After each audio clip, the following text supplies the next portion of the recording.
Hello guys, तर मीनाच्या ब्लॉगमध्ये तुमचं स्वागत आहे. तर मी आज आले आहे मंदिरामध्ये दर्शनासाठी.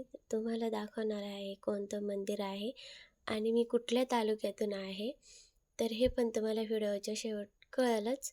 तर तुम्ही व्हिडिओ शेवटपर्यंत बघत राहा. तर बघू शकता इथं किती मस्त मस्त असे झाडं बिडं आहेत. हे आहे बदामाचं झाड. इथं बसण्यासाठी पण बाकडे आहेत बरं का. जर जास्त लांबून कोणी आला असेल, डायरेक्ट मंदिरात जाऊ शकत नसेल, इथं बसू शकताय. तर आपण काढू चप्पल.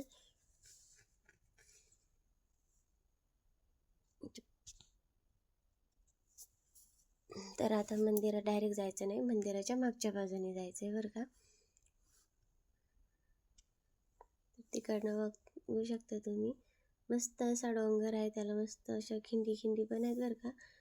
तर पूर्ण इकडनं असा गोल डोंगर आहे तो, असं मध्ये कुठंच गॅप नाही आहे. तर इकडून पण बघू शकता, समोर पण डोंगर आहे, मंदिराच्या डोंगराच्या खालीच मंदिर आहे बरं का.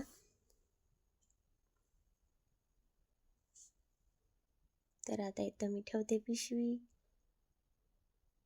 पहा इथं घंटा पण भरपूर मोठा घंटा आहे बरं का. तर आता मी दर्शन घेणार आहे, तुम्ही पण दर्शन घ्या बरं का.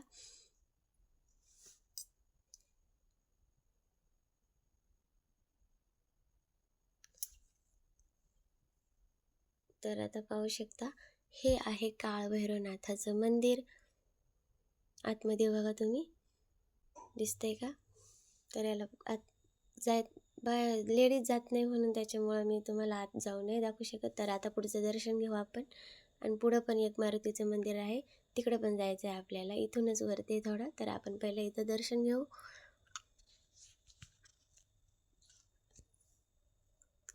ते जंगलात असल्यामुळं जास्त लोक नाही येते.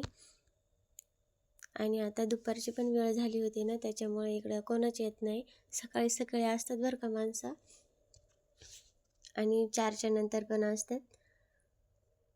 तर इथं पण दर्शन घ्यायचं आहे आपल्याला.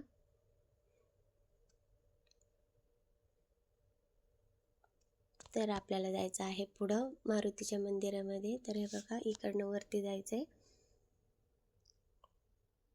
थोडंसं चढायला लागतं, त्याच्यामुळे थोड्याशा पायऱ्यांनी वरती जायचं आहे, जास्त पण नाही.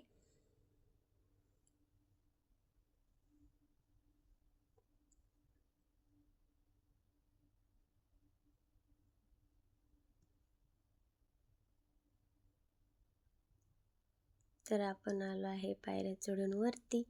तर इथं पण मंदिरात डायरेक्ट जाते नाही पुढून, इथून पण मंदिराच्या मागच्याच बाजूने जायचं आहे.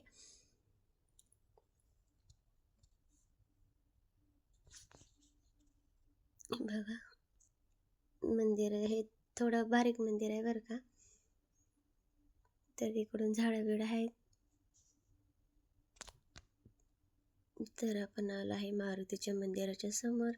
तर इथं पण मंदिर आतच्या आतमध्ये जाते नाही, त्याच्यामुळे मी बाहेरूनच दर्शन घेणार आहे. तुम्ही पण बघू शकता. तर हे आतून बघा तुम्ही, जुनं मंदिर आहे. आणि मारुतीचे मंदिर पण, मूर्ती पण खूप मोठी आहे. तर इकडून बघा तुम्ही, आता असा हा पूर्ण असा मोठा डोंगर आहे ना, त्या डोंगराच्या शेवटी नाणेघाट आहे बरं का. तर नाणेघाट माहीतच असेल तुम्हाला कोणत्या तालुक्यात आहे ते. Hi guys, bye. तर तुम्हाला व्हिडिओ कसा वाटला, लाईक करा, कमेंट करा, सबस्क्राईब करा.